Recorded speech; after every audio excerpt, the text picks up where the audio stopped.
যত ওষুধ উপরই দেন দর্শক, আমি যে যে ভাইটার একটা ভিডিও ধারণ করতেছিলাম, যার শুধু দেশবাসীর কাছে একটু দৃষ্টান্ত স্বরূপ তুলে ধরার জন্য আমি একটু দেখেন, একটু কাছে যাই। দেখেন যে ঘেমে সম্পূর্ণ গেঞ্জিটা ভিজে গেছে।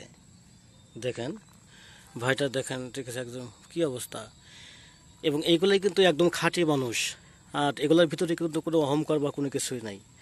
বাট আমরা কি করি যে এনারা যে প্রোডাকশন দেয়, যে সকল খাবারগুলো আমরা খাই এসিতে বসে, এবং সেখান থেকে দুর্নীতি করি যে তাদের হচ্ছে ওই মানে দ্রব্যমূল্যর যেভাবে কৃষক বাঁচবে, ঠিক আছে, ওই সকল সেক্টরগুলোকে আমরা অ্যাভয়েড করি। ঠিক আছে, আমরা ওই সকল সেক্টরগুলো ভূমিকা দিই না।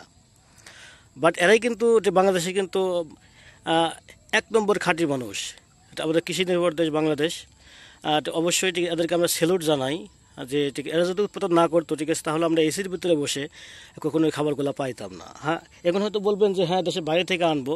ভাই, দেশের বাইরের খাবার আর দেশের খাবার স্বাদের ভিতরে অনেক ডিফারেন্স আছে।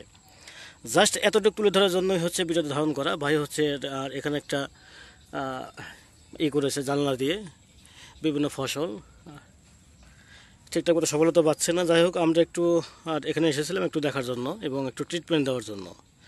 তো এই ভিডিও ধারণের উদ্দেশ্যে যা শুধু, ঠিক আছে, এইটাই, এখানে কোনো ট্রিটমেন্ট বা কোনো চিকিৎসামূলক কোনো কিছু এখানে না, বাস্তব প্রেক্ষাপট তুলে ধরার জন্য। ধন্যবাদ।